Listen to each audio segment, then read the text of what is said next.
So a warm welcome. So a warm welcome to that session of Greenpeace Latindadd, Rosa Luxemburg Stiftung, Heinrich Stiftung, and Threat for the World on climate finance.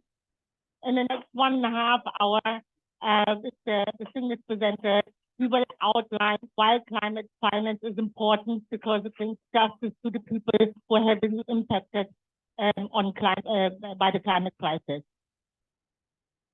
So while we have a run-up for our speakers, I will introduce all of them one by one. But to set the floor, I would like to give you an impression why we are discussing this and why the climate crisis is a fundamental injustice to the people who are impacted by climate change. And climate finance is needed for mitigation, adaptation in developing countries, and also now where the limits of adaptation are reached, and dealing with climate-induced loss and damages. Loss and damages are the new kids on the block on the agenda of the UNFCCC. That's not that new, but now they are taken serious for good reasons, and that is what I would like to give you now a global impression why and what we are talking about. These pictures here are not compared for the world. They are from our sister agency, Diaconia, Disaster Aid, Humanitarian section in our house, and it's showing clearly that the limits of adaptation are reached in many regions of the world where we are active.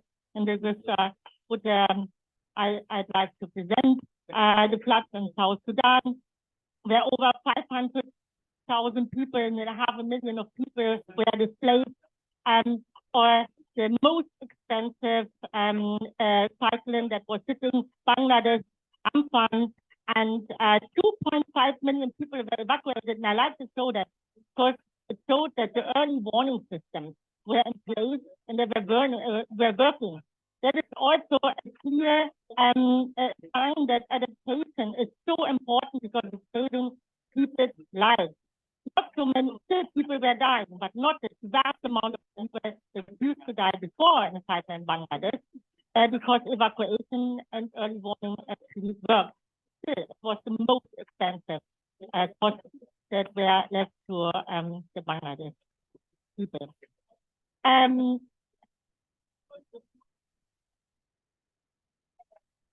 The drought at the Horn of Africa left with food insecurity. Sorry, I cannot see it because I have this own that bar now up there. Why is that? Okay. Sorry. And the floods in Somalia, leaving 250,000 displaced. Honduras, yeah, all over the world, also on this continent, heavily impacted by Hurricane Eta in Utah that left also a billion of loss and damages. And this is annoying. Sorry. And over thousands of people displaced.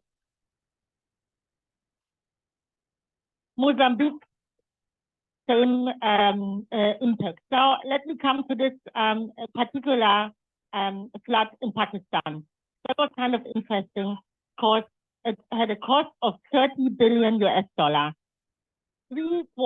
of the country of Pakistan was impacted by this flood that was a massive damage to the economy of Pakistan. Of course, loss and damages that this country cannot take alone of $30 billion. Nearly at the same time, we had a flood in Germany. Many people died because it came unexpected. People were not prepared for that. No early warning systems in place. Very tragic flood that left 135 people actually died in that flood. It's very unusual for an event in Germany. Germany that puts such a high emphasis on insurances and nearly the same like the floods in Pakistan. It was like 40 billion euros. The 40 billion euros only for a tiny spot in Germany. That was impacted with pay for that. We were not relying on foreign aid. It's still to, but we are able to manage this one event in a small spot.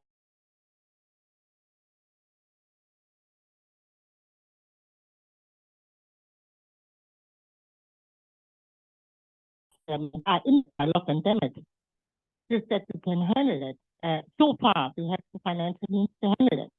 What will be like not to handle are the slow onset events of loss and damage, like what about the data making in Peru or Bolivia, and how to deal with sea level rise, for example, I have taken it in Tuvalu, where like whole countries and island states will this and non-economic costs that we can definitely manage.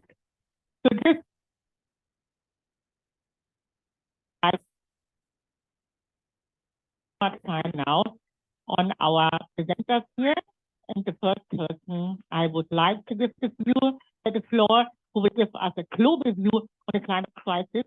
I know him a strong call for Yeb Saño. He's the director of Greenpeace SouthEast Asia, and a public figure when he was leading the Philippine delegation in Warsaw. We were issues of negotiating loss and damage and the water mechanism of loss and an outcry of the injustice that happened to his country because they were by the superstorm Liane. We are so proud and so happy to have you with us here. I would love to give you the floor now. Thank you very much, Sabine. And good morning, good to everyone who's joining us for this session. Now, one of the things I love the most, my dear friends, is when there's more women in a panel than men. And so that's something to really celebrate. Thank you very much. And Sabine has shown us pictures from different communities around the world, from different places. And much more recently, Libya, thousands of people died because of flooding. But let me bring you back 10 years ago. It would be really, really very difficult for me to forget 8th of November. Yeah, 10 years. It's been 10 years. Sometimes we feel sad in my country when people forget. And this is something we cannot forget, even if we want to forget. And certainly for the millions of people who had to live through the catastrophe of Super Typhoon Haiyan, the memory will, of course, forever be etched in their minds. Compelling aspects or manifestations of the climate crisis is when people's lives are directly affected, and worse when lives are lost, and when things are damaged, when entire cultures are at risk, when entire villages are wiped out. And one such story is about my good friend, Joanna Sustento, a young woman from my family's hometown of Tacloban City. Maybe you were paying attention to details about Super 10 years ago. It made landfall in that region. And her brother was also one of my own brother's closest buddies. So when the typhoon struck, the fury of the typhoon brought with it a massive surge from the ocean, from the Pacific, and it swallowed the whole city. Joanna's family saw the water was rushing in, and it was actually rising very, very rapidly. Imagine that. So I'm just telling you a story because we could talk about all of the figures by loss and damage due to climate. But I just want you to visualize when the roof has been blown away and the family members have been separated by the rushing waters. And then Joanna and her mother were still holding on to each other while being violently being swept away by the current. And their house had already disappeared beneath the water.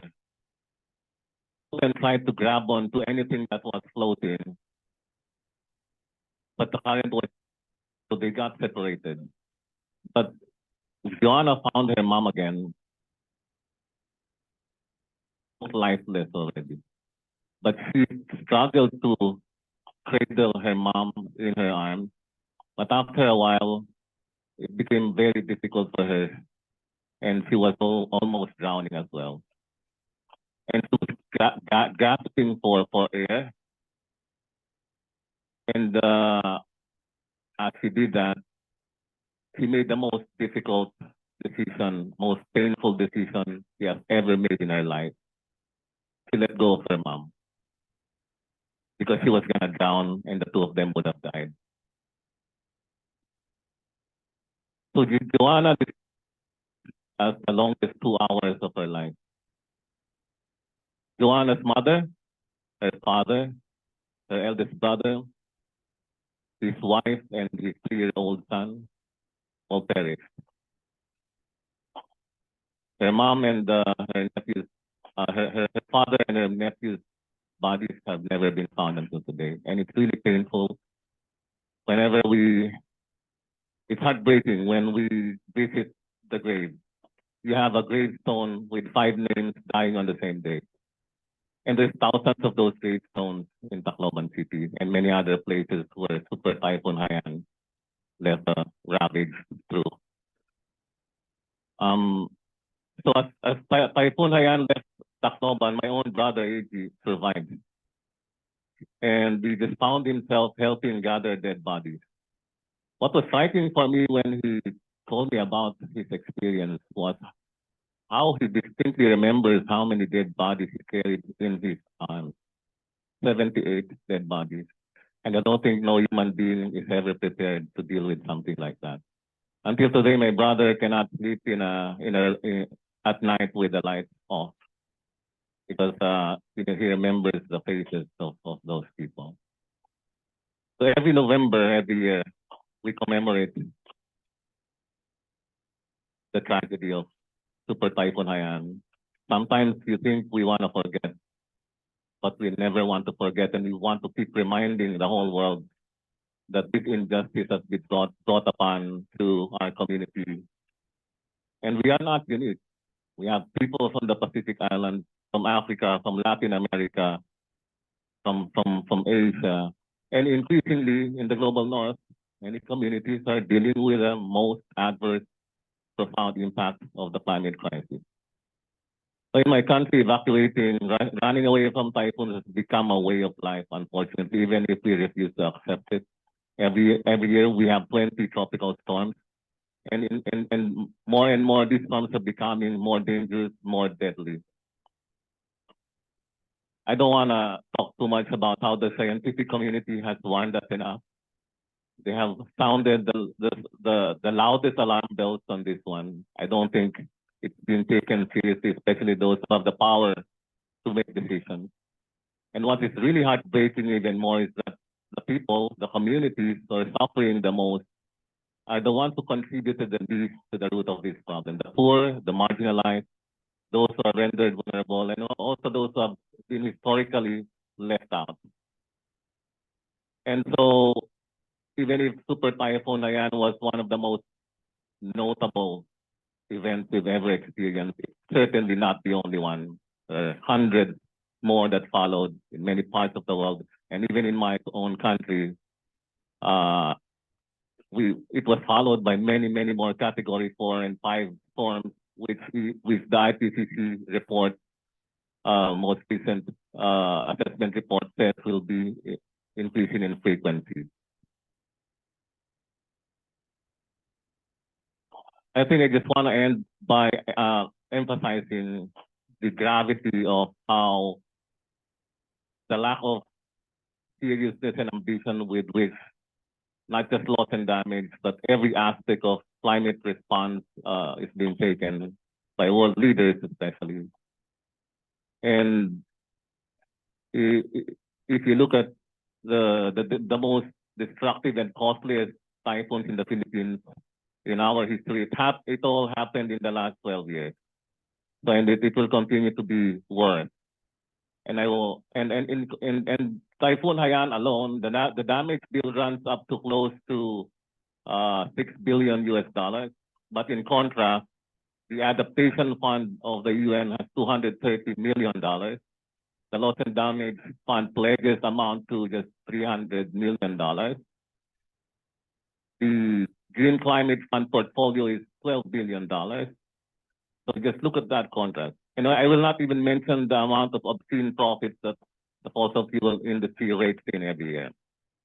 So we must ask the very uncomfortable question of why so many powerful people, we call them leaders, businesses, corporations, and countries are simply willing and so easy to write off so many people around the world. I end by telling you about where Joanna is now.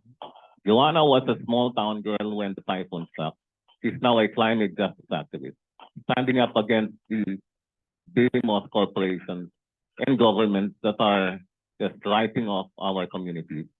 She's part of a global team mobilizing thousands of young people around the world to stand up on climate justice.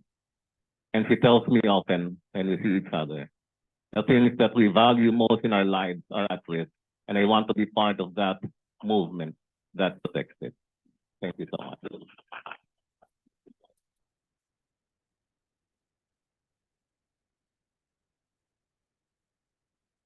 Thank you so much, Yeb, for being with us and sharing this very also personal experience that you made in that time. I would like now to hand over to a person that is well known here probably by many of you. Tetet Lauron is actually not a person that you have to introduce among climate activists, where she is a strong fighter for decades already. She's working with the Rosa Luxemburg Foundation. I think they can be very happy to have you with them as an activist. And I'd like to give you now the floor to outline the financing for climate justice.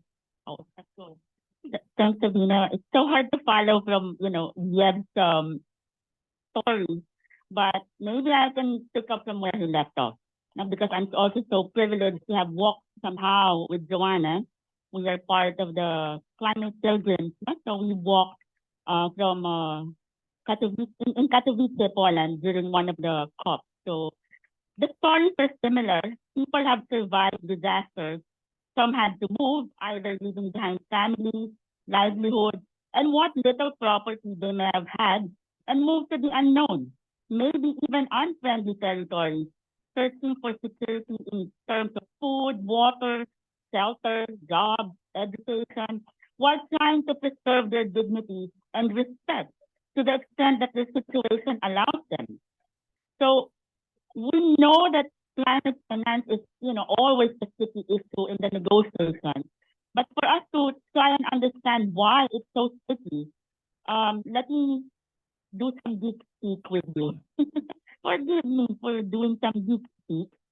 So climate finance finds its origin in the common but differentiated responsibility and the respective capacities principle, which acknowledges that all states have a shared obligation to address environmental destruction, but they don't have the equal responsibility because there are disparities in the levels of economic development, mostly triggered through colonialism.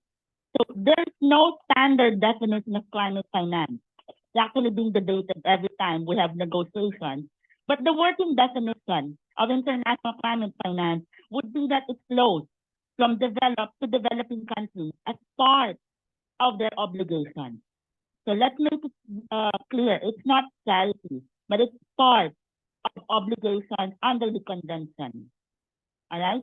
Until recently, climate finance was about mitigation and adaptation, but we do know, and science confirms, that mitigation and adaptation will be insufficient to tackle all climate impacts.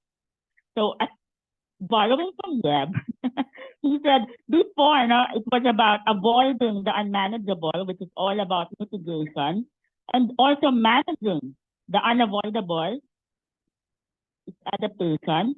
So even if the world rapidly decarbonizes, the greenhouse gases already in the atmosphere and current emission trends will still result in significant, massive climate impact. So Sabina mentioned earlier that loss and damage finance, it's now in the spotlight. It's the third pillar of climate finance, but this did not come on a silver platter. The fact that we're talking about loss and damage finance now is a result of 20 years struggle and persistence of developing countries, not championed by our friends from the Pacific, as well as civil society. And for the climate justice movement, climate finance is about the recognition and redress of climate and ecological debt owed by the global north to the global south. So it's fundamentally a justice issue. Now let's do away with the geek speak. Climate finance is fundamentally a justice issue. We know about the disproportionate impacts. Those who have contributed the least are affected the most, but also because countries that have accumulated wealth on the backs of the poor continue to refuse to foot the bill. Yeah, so maybe let's just point out some of the key issues and challenges around climate finance. So easy. Number one, it's not enough. Rich countries do have a agreement that it's a responsibility to develop the developing, blah blah blah. We also have some of those agreements that let rich countries, for instance, while they recognize that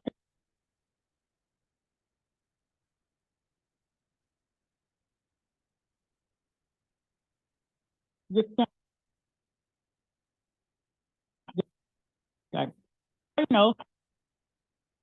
that recognizes one thing, but leaves the door open for rich countries to get away scot-free. Yeah? So that's one. It's not enough. Number two, it's not reaching frontline communities. So even if there is some money going around, it's not reaching the people who need them the most. Number three, there's offsetting from the climate. Part of the finance comes in the form of loans, which we would have to pay interest with conditional, etc. ad nauseum. Yeah? Some of them also come in the form of, it's like, my God, we're already drowning. We're struggling to keep our heads above water. And you want investment? Notes and what have you? Incredible, no? And yeah, that's what I meant. It's mitigation and loss. At the end of the day, climate finance is not being, it's not mobilized, delivered, and it's certainly not the least contribution to the climate crisis. So maybe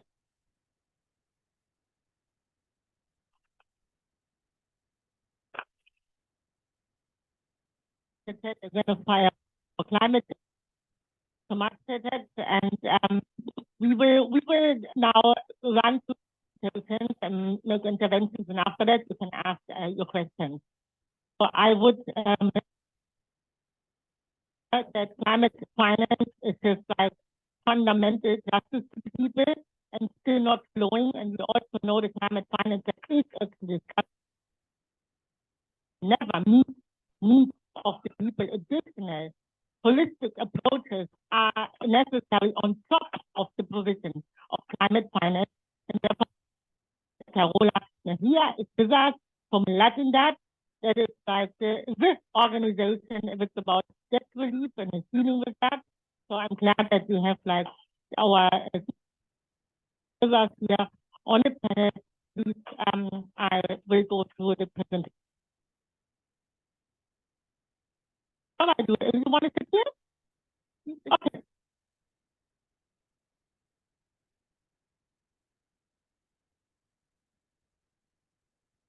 We have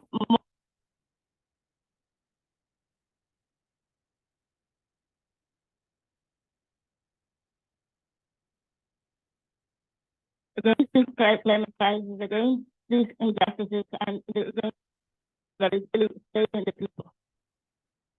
Yes, we are really living in a very difficult situation where multiple crises have passed. We are all, which is affecting the South most. We are facing the impact of also the war, which is affecting everybody as well. And we are also suffering from a debt problem. Debt has always been a difficult issue, but in the last years, it increased a lot, and it has increased rapidly, mostly in low and middle income countries. Right now, there are around 60 countries, middle income countries and low income countries in debt distress or at high risk of debt distress. But we still hear everybody saying that we need more loans, we need a greater role of the MDPs here to save us, but that's not the solution. And in Latindadd, we have been following very closely this link between debt and climate, and we found it is really interlinked.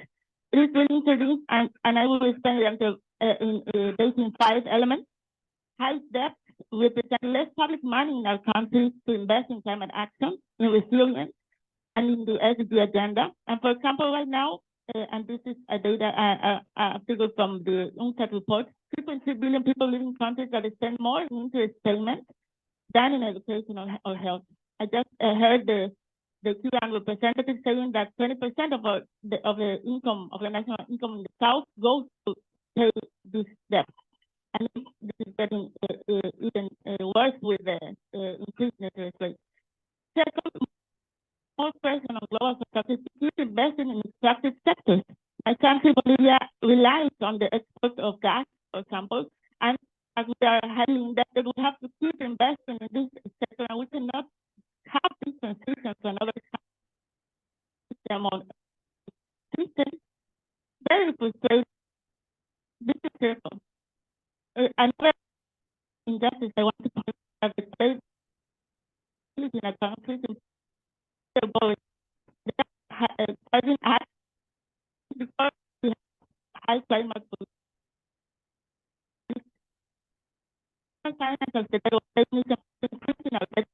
because 72% of this climate finance comes as loans, but not these are loans.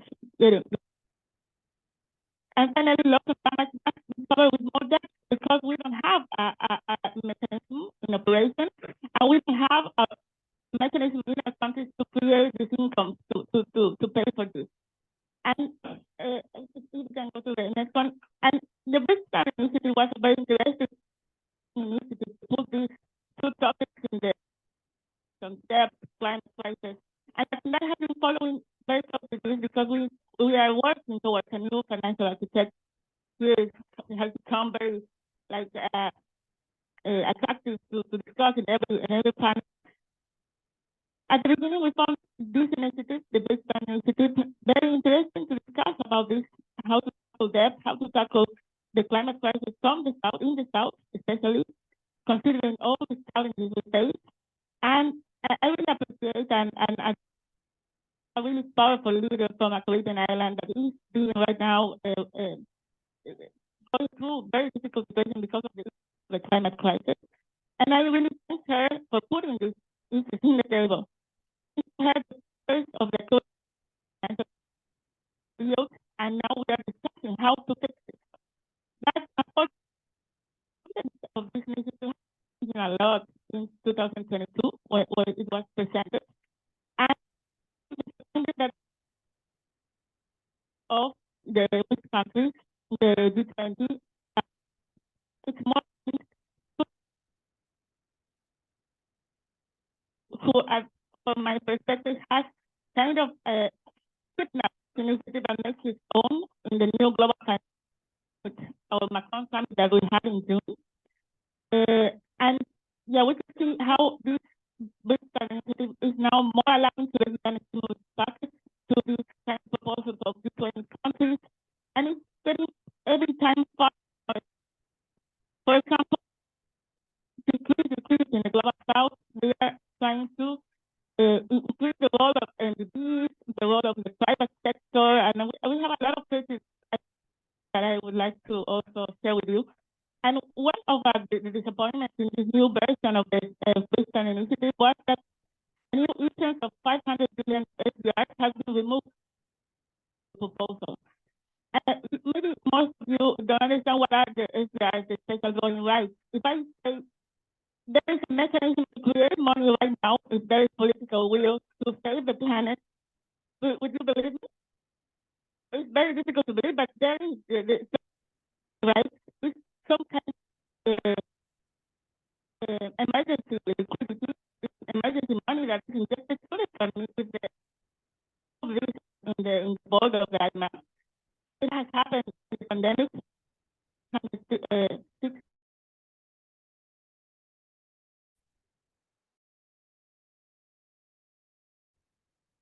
The national system. The countries that are part of the IMF visit most of these resources, and the poor countries, the low and middle income countries, receive some, and it was very helpful for us. But of course, it was really, really unfairly distributed. Now, Myanmar is also proposing to redistribute the SDRs that rich countries receive, didn't use, to the poor countries, but they are trying to use the same already loans and conditionality. So we will never be able to get out. So it's going to more debt. It is really costing us, our economies, our people, because it's really affecting us. And there's also a call for an immediate of interest surcharges for indebted countries. And we consider that would be useful, but we need a real elimination of these surcharges. It's really unfair, and that could help us, our countries, have more money to invest in climate resilience and climate.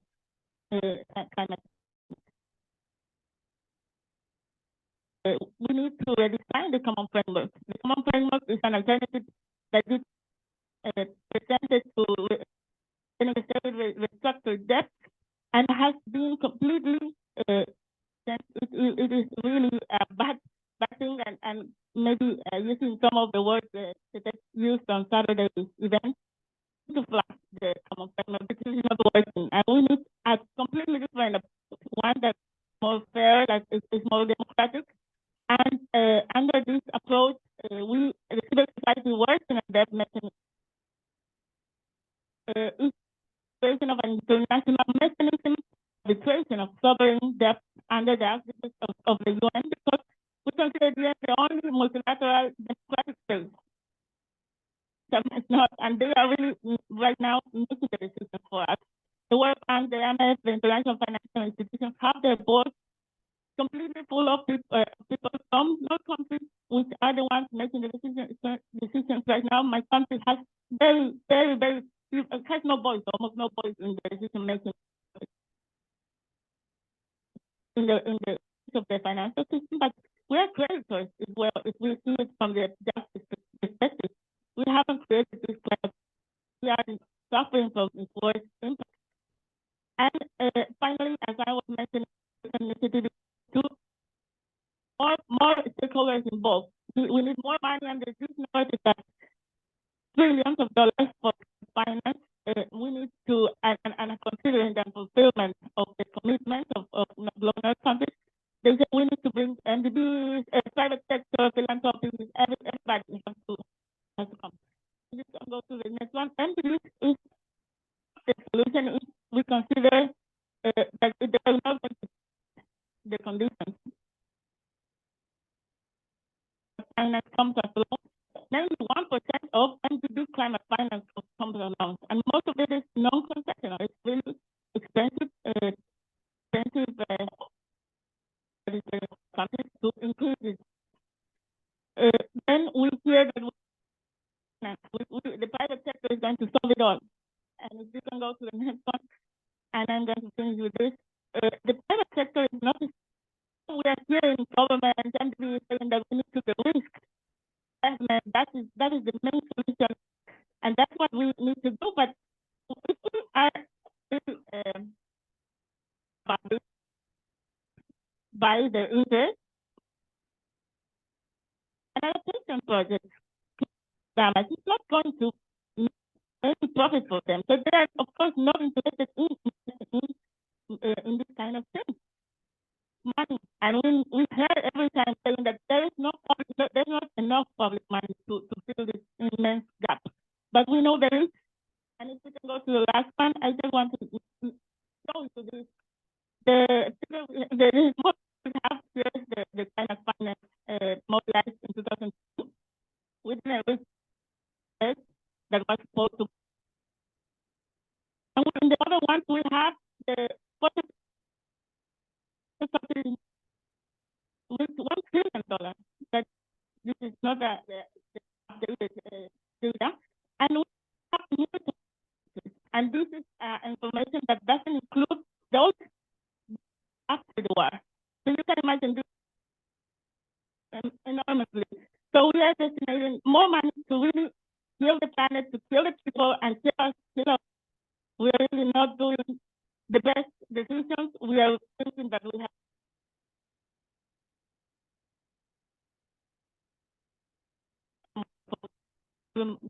market-based mechanism, private sector, and this is not really going to solve it. We really need public money, we need grant-based money, and we need these countries fulfilling their commitments, because otherwise, we have to lose very much.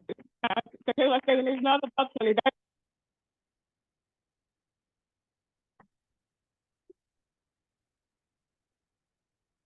That was very powerful, not only powerful information that was packed in your presentation. Thank you. Why am I not surprised that also the Bridgetown initiative is hijacked by the evil forces?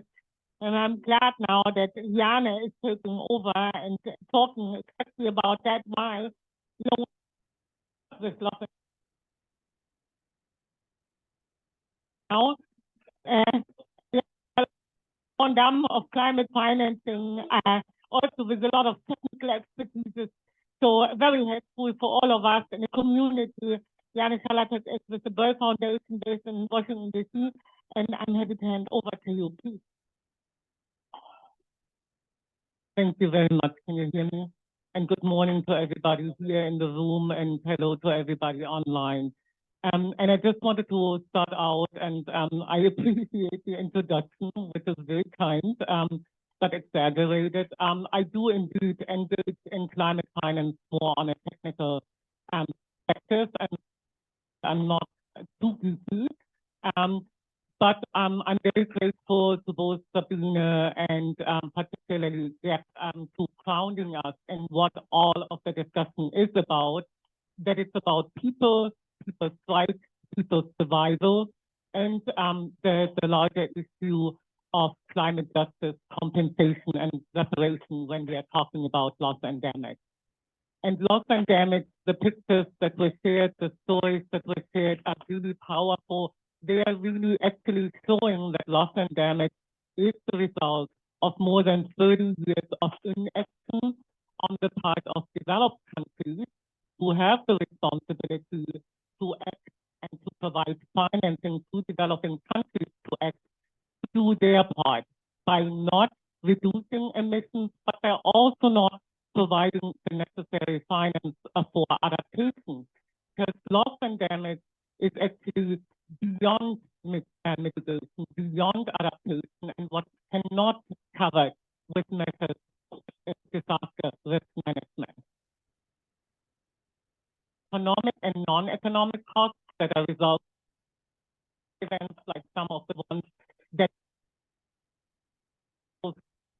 climatic processes, sea level and south, the threat to food security are staggering and are enormous. Some estimates calculate the economic cost of developing countries could cost us between 200 and 580 billion US dollars by 2020. It becomes very clear when we are seeing what is happening. In 2020 and 2022, last year, costs were accumulating already for over 100 billion.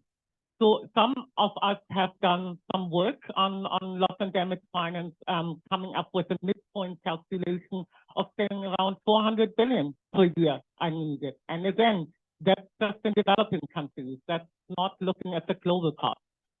So trillions have to be mobilized. What does it mean actually to address loss and damage?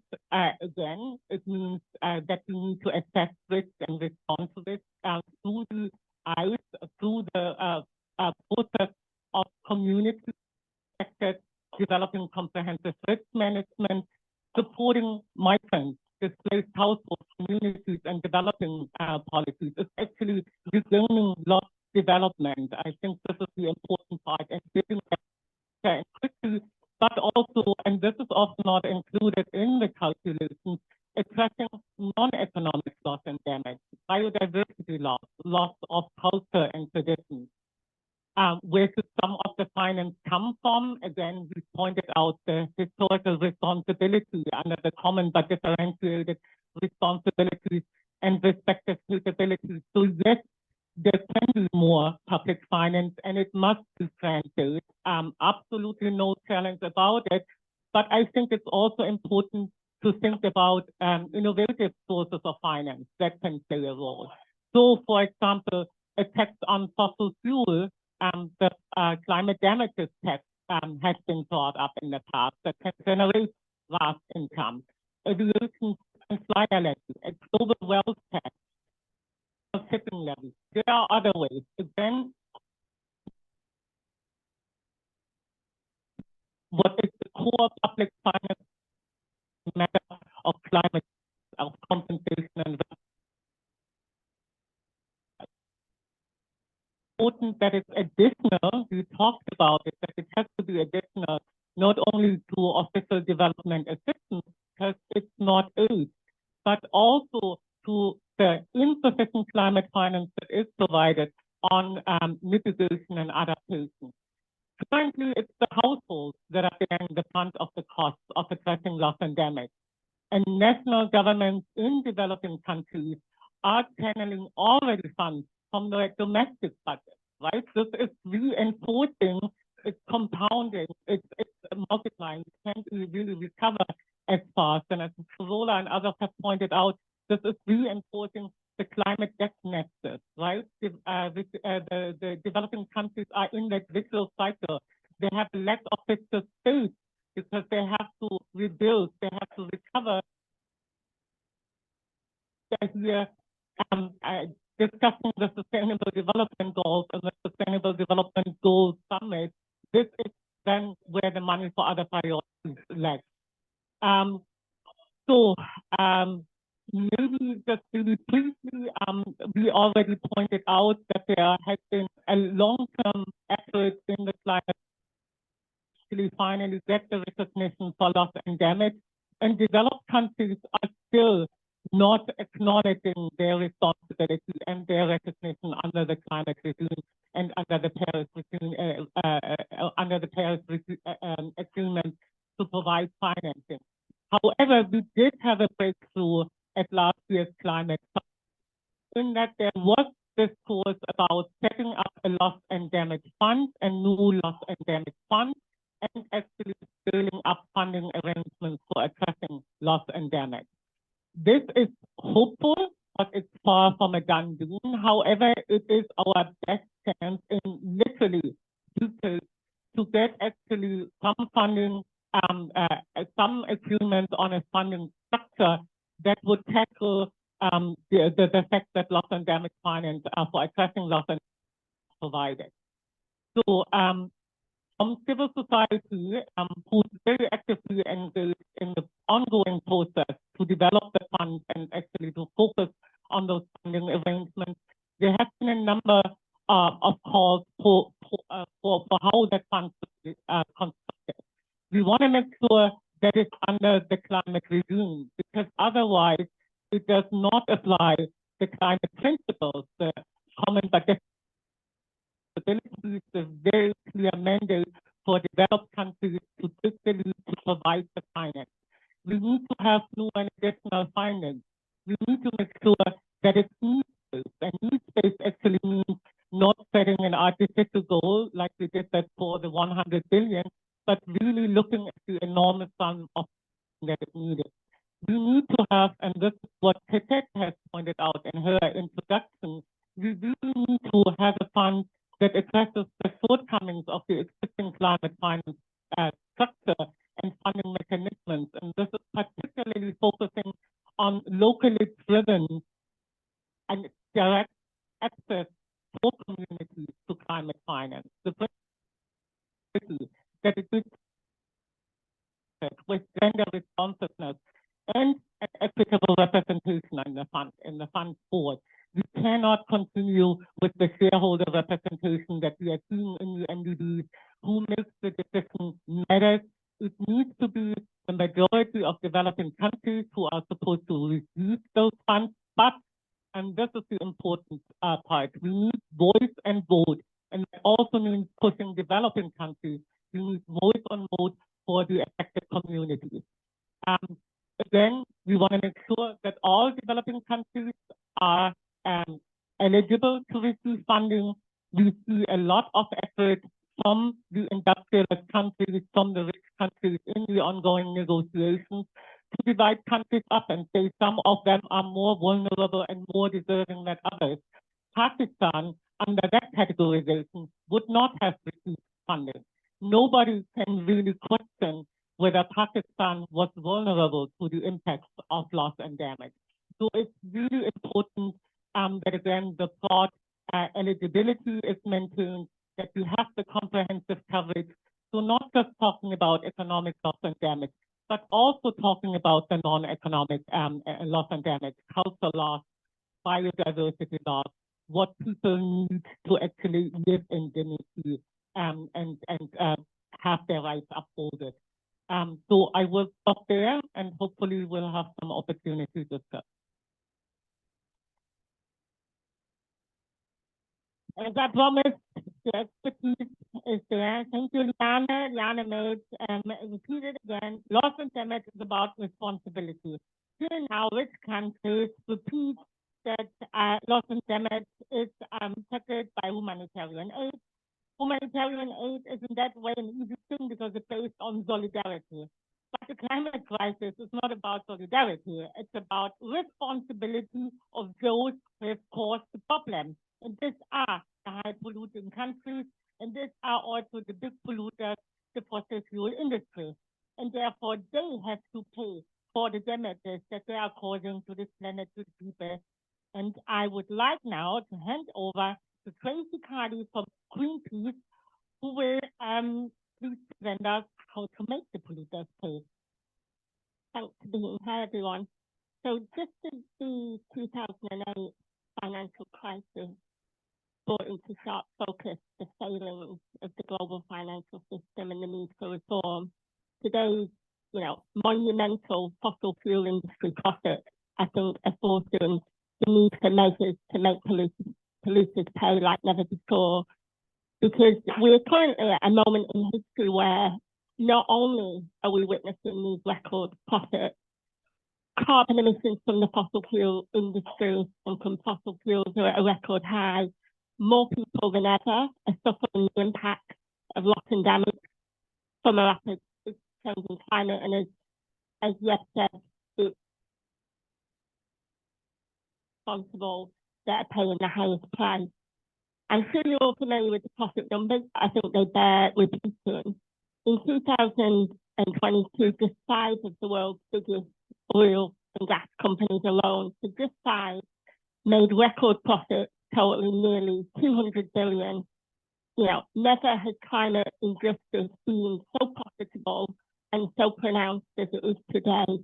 And these profits were not the result of any extra investment or risk or effort on the part of these companies. These profits are the spoils of war born out of crisis. And while they were exceptional, I don't expect those sizable profits and not for decades we've seen the fossil fuel industry making, astounding profits.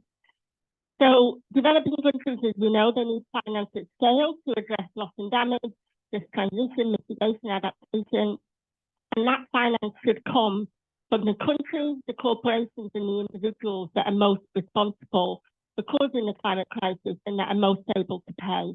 not least the fossil fuel industry, who, as we know, the single greatest contributor of emissions. So we absolutely need to put an end to the fossil fuel era and fast. But while fossil fuels are being phased out, we need to see the industry paying for climate action and the harm that their products cause. They need to stop drilling and start paying.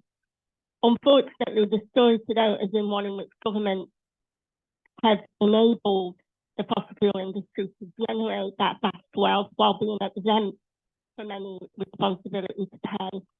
And in that regard, you know, this year needs to be a watershed moment, and I think we can take inspiration from the state of California, who last week declared that they'll be taking big oil to court for damages and harm to the people of California. Now, that's the spirit in which we need to engage, but not just for the people of California, but for, you know, people across the world and in developing countries. This year, we need to see northern governments in particular taking a lead by introducing domestic measures to make the fossil fuel industry another major polluter's pay, starting with windfall taxes and fossil fuel company profits, and a share of revenue for that allocated to loss and damage and climate action. And we need to see progress at the COP to help advance, you know, equitable new mechanisms to make higher taxes pay. Liane set out some examples. I think, you know, a polluter pays approach is already enshrined in the provision of climate finance under the UNFCCC, which is, as we've heard, is guided by the principle of common but differentiated responsibility, and places responsibility on developed countries first and foremost to provide financial support.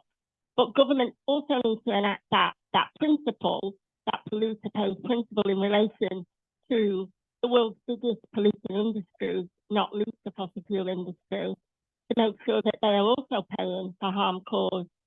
And in doing so, I really want to stress the importance of equity and avoiding costs and impact on recipient countries that are meant to be receiving this finance, who obviously should not end up contributing to a source of finance that they should be benefiting from. So far as this trend, I want to underline a mindset shift that I think we need on this issue. We need to challenge and move away from the default assumption that the kind of calls we're making on this panel call issues in public finance, that they're naive and that they're politically unrealistic. You know, at last year's COP27, Climate Finance Ministerial, we heard John Kerry say once again that governments simply don't have the money to significantly scale up climate finance, and he's not alone in saying that.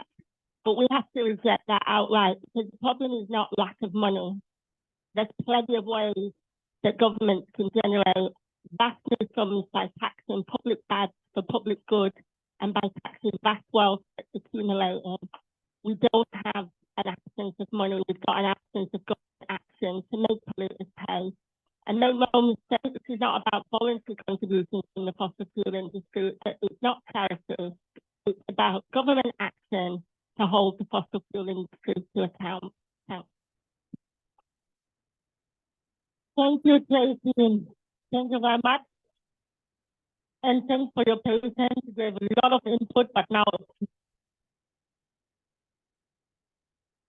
and intervention that you would like to do, we hand over the mic to you. And I know already that one person already prepared the intervention. I would like to give the floor now to Mauro Pereira from CCAP, Latin America, from Brazil, from Rio de Janeiro, speaking about climate finance and cities. Please.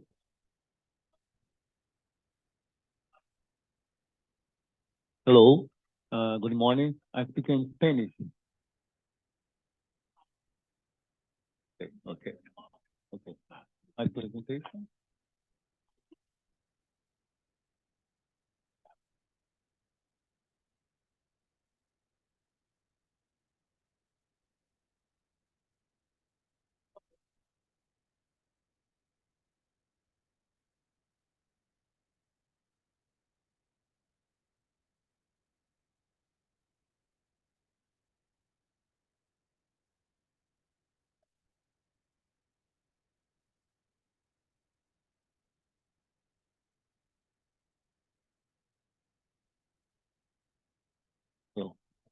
Okay, but, bueno, en primero quería traer la experiencia que si estamos en una mesa hablando sobre financiamiento climático, Hello. First, I wanted to share our experience about climate change. es importante que precisamos involucrar las ciudades. It's important to include cities. Nosotros estamos trayendo una experiencia exitosa de mi país, en Brasil, la ciudad de Río de Janeiro.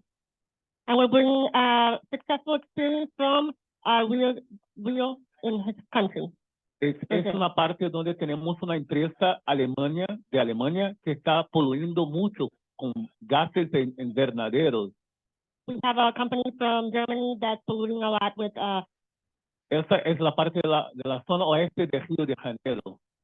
the west side of Rio de Janeiro. Una región donde tenemos millones de personas A region with 3 million people impactadas por el cambio climático. impacted by climate change. Es una región que está sufriendo y necesita de justicia climática. And it's a region that needs climate justice. Es una región con muchas favelas, no tenemos saneamiento, el agua, educación y sobre todo deforestación. A region with of favelas with a lot of issues such as sanitation and amongst others. Es una región que está sufriendo el impacto del cambio climático. And suffering the impact of climate change. Pero esa es la empresa alemana que está poluindo y causando deforestamiento en esta región. And this is the company from Germany causing all these environmental damages. Entonces nosotros, la sociedad civil, empezamos una acción contra la empresa. So as civil society, we started an action against this company, En los espacios de Naciones Unidas, haciendo denuncias, making demands in the spaces of the UN, pero diciendo para nosotros, ¿qué podemos hacer? ¿Solamente vamos a esperar a los gobiernos? asking what can we do? Do we only have to wait for the government? Entonces iniciamos un plan de desarrollo sostenible y acción para el cambio climático. Therefore, we developed a plan for sustainable development and climate change. Invitamos el gobierno, la universidad, Naciones Unidas y los parceros. We invited the government, universities, and United Nations. Pero no teníamos la plata para hacer las cosas. But we didn't have the money to do this. Entonces es necesario tenemos financiamiento climático. So we needed climate change financing. Entonces llamamos al gobierno de Brasil, We asked the government of Brazil, y fuimos buscar los parceros, los stakeholders and internacionales. also we went to check for stakeholders, international stakeholders. Entonces conseguimos apoyo tanto de Naciones Unidas como el gobierno británico. So we got support from the United Nations as well as the UK government. Entonces podemos sacar del papel el plan de desarrollo sostenible y cambio climático de la ciudad de Río. So this is where we was able to do the plan for the sustainable development for the city of Rio. Entonces es importante que estamos en la mesa de financiamiento climático y traer una experiencia exitosa para justicia climática. So it's important to bring to the table also a successful experience of climate justice En la ciudad de la América Latina, pero en su global. in a city in Latin America, but also in the global south. Entonces, mira los impactos del cambio climático en esta región. La temperatura está subiendo a 48 grados. So look at the impact in this region of climate change.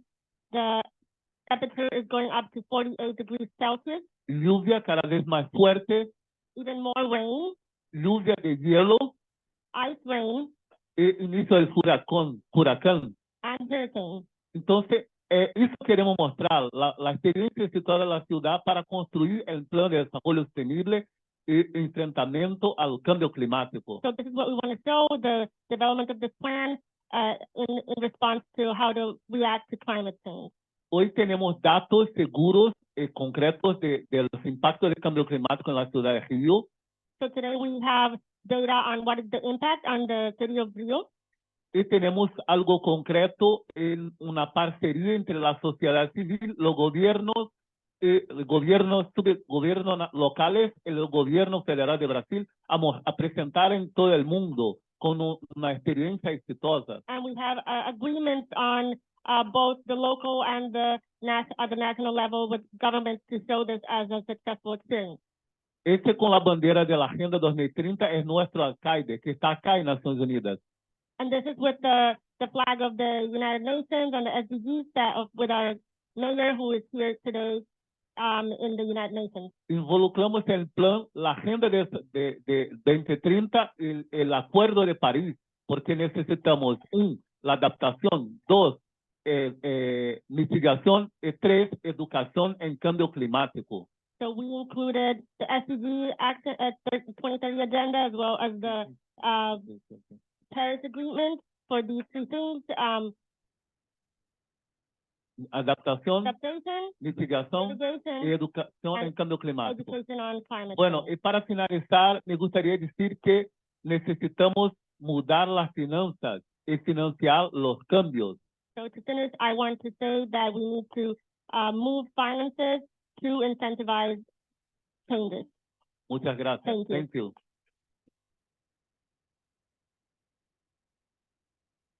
Thank you very much for this intervention. I would like now to open the floor for questions and further interventions, please. And there. So I see, do I have help here? Can someone maybe line up and you're the second, you're the first, you're the second, yeah, please. First and then you're the second, please. Carola? Okay, thank you. Thank you very much. This is Abraham from WaterAid. Just I'm very much interested to hear from the panelists about the resilience. So specifically from the Greenpeace panelists, anything about the resilience of water or adaptation related to water supply. We are actually in crisis of water supply and water source. So how we can make it a community resilient in such crisis, specifically climate-related crisis, like last week, Mejia incident, how the community can be resilient in such crisis.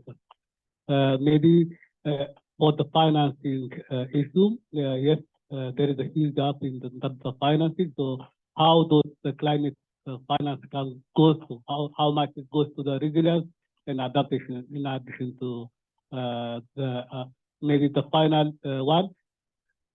In the financing situation, can we see in the perspective of creating jobs for women and gender, specifically for women and girls that are highly affected by climate change currently, specifically in the West scenario? Thank you. Thank you very much for this. We will collect, and definitely I saw already, I know exactly who can answer your questions. Thanks for this intervention.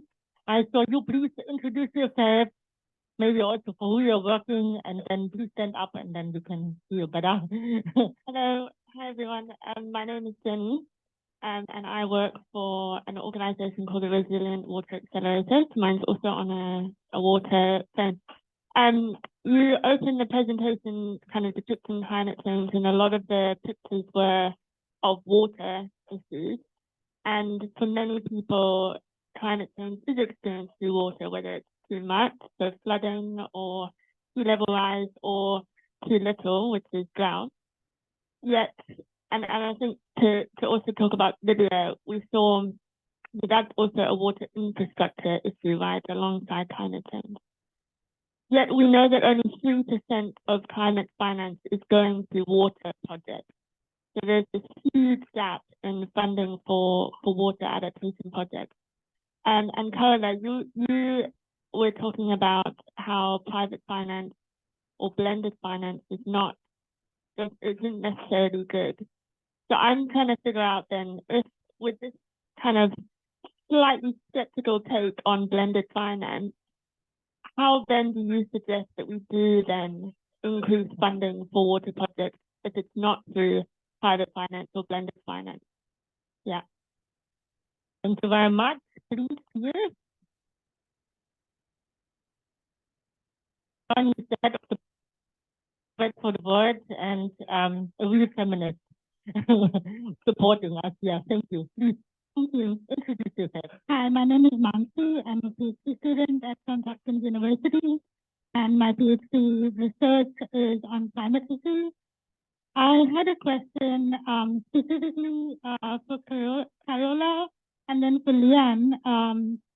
So my question for Carola is a bit specific. So I'm trying to write a short policy brief for the Lobby Congress on debt relief. And from my understanding, it seems that the common framework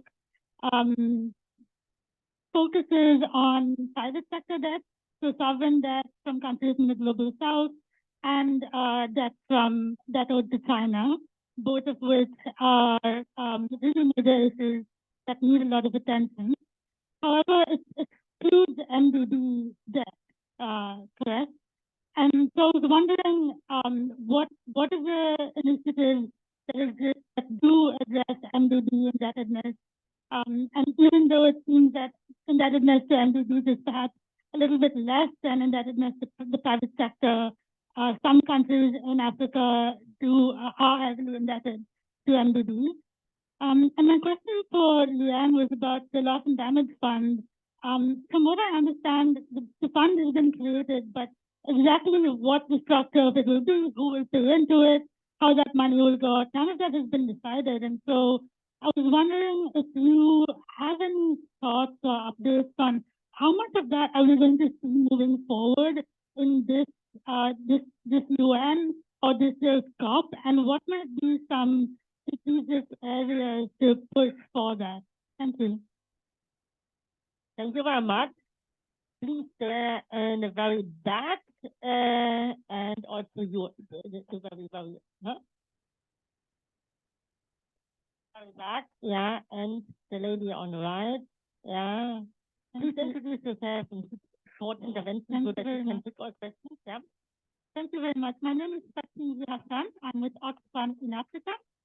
I wanted to give a little bit of a contribution following the African Climate Summit that took place earlier this month. It was convened by the African Union, hosted by the government of Kenya. So our civil society were excited by this event because African countries mentioned that this was building towards the COP28 and also building on the commitment of COP27. We were excited about two things. It was first to see what are the accountability frameworks that can emerge as an African position regarding the previous commitments that have been made. I think you mentioned the $100 billion yearly commitment from rich countries to developing countries. And another point of excitement was to see how we're coming together to form some kind of proposal when it comes to operationalizing the loss and damage fund. And more generally, how do we ensure that we know who's going to pay? And as Oxfam, obviously, we want polluters to pay. But it was a bit of a disappointment because first, we said that in the narrative, African countries came with this positioning of saying, we don't want to be confrontational, we want to offer solutions. And then what are the solutions that were offered? Market-based solutions, carbon credits. I think Tracy mentioned John Kerry. John Kerry briefed us with his presence. We know that we're talking about $100 billion per year of commitment to generously offer $13 million, and also technical cooperation from American companies to transfer some technology. So this is completely discarding the indigenous knowledge that we would like to promote when it comes to climate action. Another thing that has been discarded to our disappointment is all the discussions around intersection between gender and climate action. So the organizers came up with a brilliant idea of a First Lady Pavilion, where all the conversations around gender happen. And activists really came with brilliant proposals in this framework, but none of these really reached the Nairobi Declaration. So just to offer this contribution and building towards, I guess, everyone's contribution to COP28 to say we must remain mobilized so that the conversation does not shift to market-based solutions and also does not put aside the gender dimension of climate action. Thank you. Sister, we hear you loud and clear. Full support to you. There is one more intervention now, and then right behind you, there is that one intervention, yeah. Yeah, thank you so much. My name is Liane. I'm from Kibera slums in Nairobi, Kenya. So my concern is that when we are talking about reparations, when you talk about the national or these wholesome reparations, then are we looking at the common people? Are we looking at the person? So we are just looking at the government. And when we are looking at the government, then when do we ever reach the people? You know, because when we are talking about losses and damages, yes, the nations, the governments, or the countries can talk about those very big damages, but somehow they narrow down to the people. So where is the person? Where are people in all this?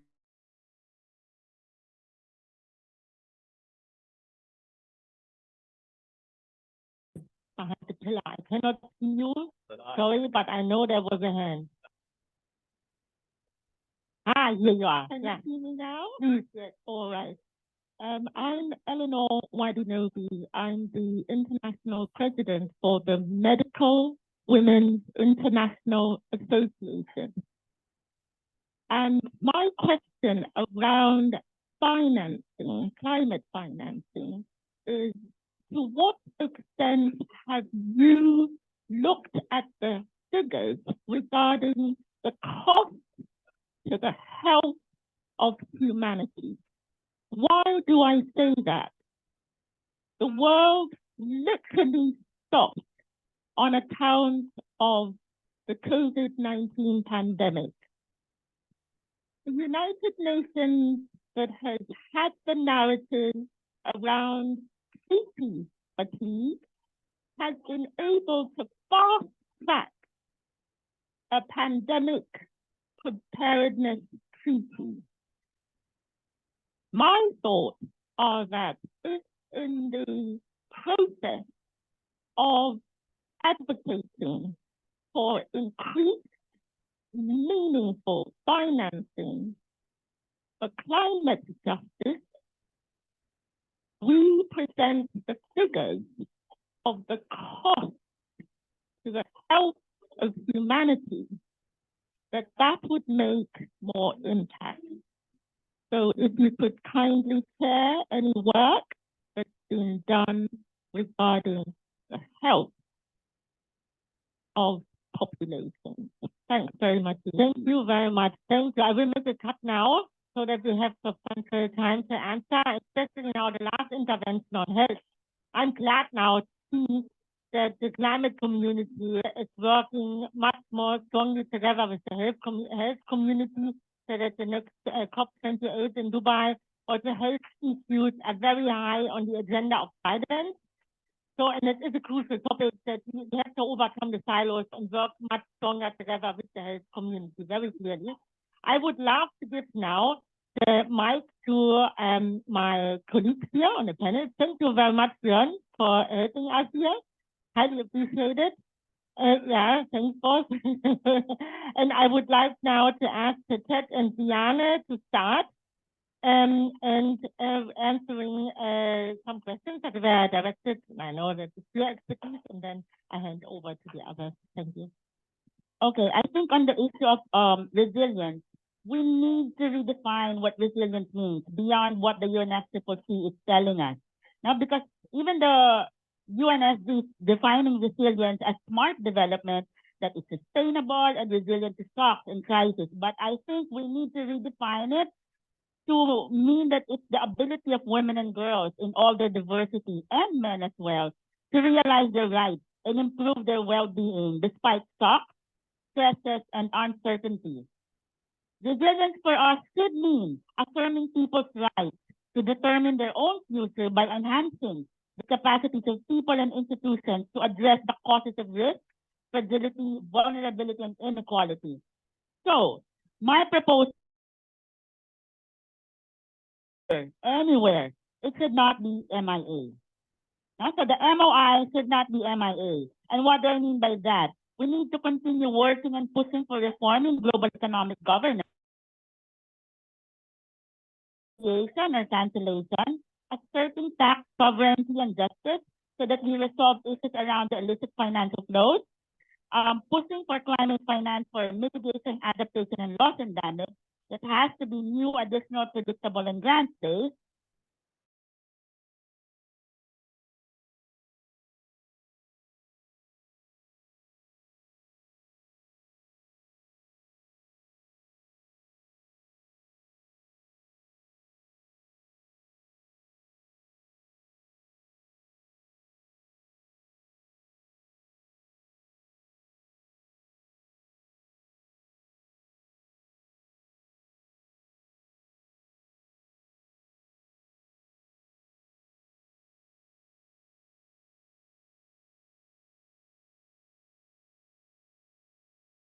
A little bit more concretely on some of the questions. On the first one, I think the resilience part was beautifully captured. But on the adaptation finance, and particularly the skills, I mean, we know that less than 30% of public climate finance actually goes for adaptation. The majority of that is still in concessional loans, and a part of it is unconcessional loans. So the client element is really, really low.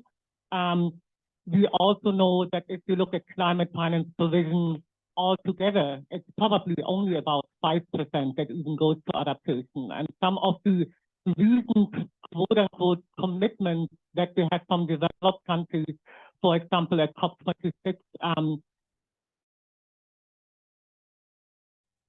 for doubling adaptation finance from 2019 level by 2025, is still laughable, because that would, even if it were fulfilled, that would mean a doubling from roughly 20 billion to 40 billion, way below what you need. And again, I want to point out that interrelationship between what we are not doing in adaptation, we will have to pay for loss and damage.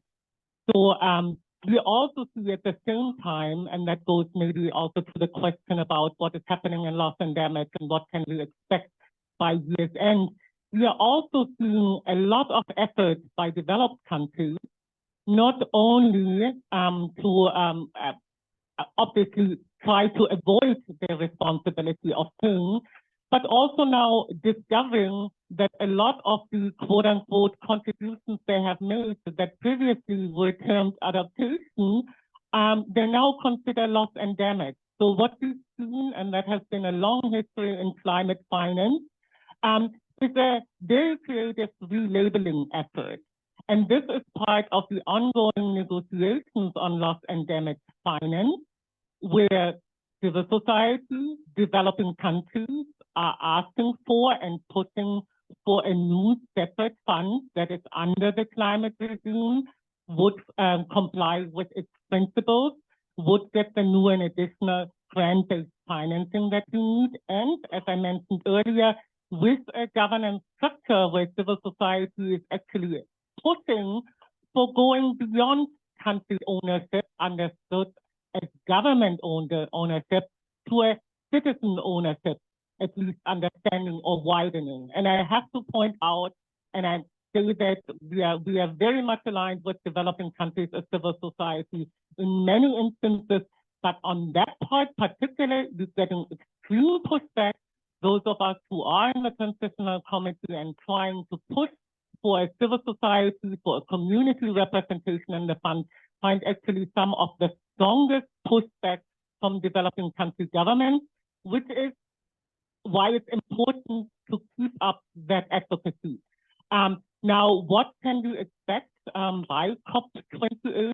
As I mentioned, there is an ongoing process on trying to develop more or less terms of reference for the new loss and damage fund, but also looking at quote-unquote funding arrangements. And it's like with the old climate finance debate, developed countries throwing everything but the kitchen sink into the funding arrangement. It's humanitarian finance, which does have a role to play, and I'm not saying it doesn't, but it's not new and additional. it's a lot of existing development finance. And obviously their intent is basically saying, look, we have all of those actors already there. Why do you need a new fund? And why would you want it to be funded separately? On the fund itself, the transitional committee might hopefully come out with some concrete recommendations of what the terms of reference for the new fund should be. However, it's going to be an uphill battle. There is one more technical meeting left. This is in the middle. But if they will not agree by consensus, because that's what they are required to do, then it's going to be a free-for-all, up for complete negotiation at the COP28. And as civil society, again, we really have to think about, are we going to accept any fund going forward, including if it's, for example, placed in a setting like under the World Bank, where we don't feel, first of all, it would fall under the same problems that we are seeing with low concessionality finance, with ineligibility of a number of countries under the World Bank. But it would also not be fit for purpose in terms of being able to be scaled up and grow with what we know are the challenges of the future and in a new governance arrangement and with a new governance understanding. So I think there is a lot of work for civil society to be done. We need to continue pushing. The only thing that got us even the agreement at COP27 on loss and damage finance was the push of civil society that not letting up, that needs to continue, and we need to be very clear that both developed countries, primarily of course, but also developing countries have a responsibility for the particularly affected communities to make sure that we are delivering finance that is gender transformative, that is human rights based, and that actually focuses on the needs and priorities of affected communities first and foremost. Thank you. Thank you. I know that you, Liane, and Tetet have to go, but Carola, please. There was a question straight directed to you, please. Yes, thank you for the question. I want to add one extra information on climate finance critics to what Liane and Tetet were saying. Climate finance is super inefficient, considering that if you present a project for the Green Climate Fund, it takes 5 years sometimes to be approved, and the climate emergency cannot wait. We are already suffering from the impact that you were mentioning. Some of the examples regarding water, for example, water security. My country is facing right now an extreme drought, and it's very, very terrible. I don't believe private sector has the interest in investing in these areas that are not going to make profit for them.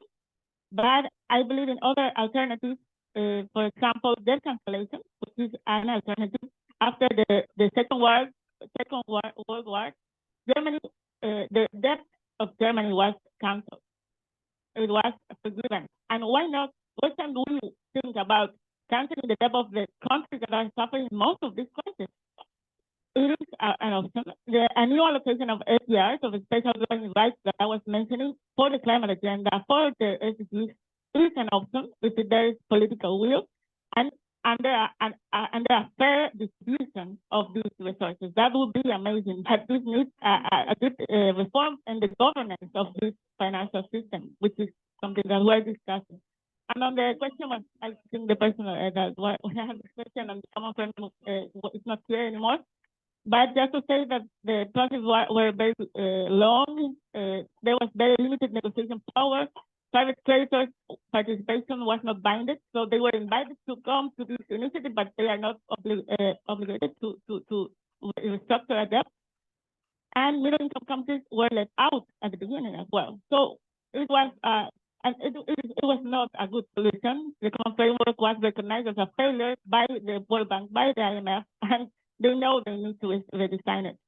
So I can share more information on that if you need. Thank you very much, Carola. Can I ask please then Tracy and Yeb for final intervention?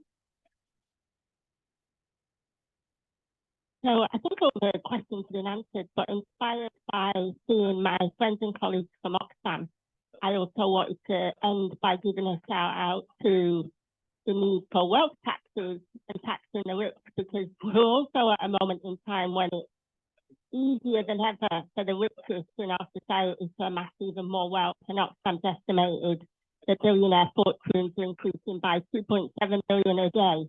And they also estimate a tax on up to 5% on the world's multimillionaires and billionaires could raise 1.7 trillion a year, enough to lift 2 billion people out of poverty. So the money's there, it's just in the wrong places. Thanks.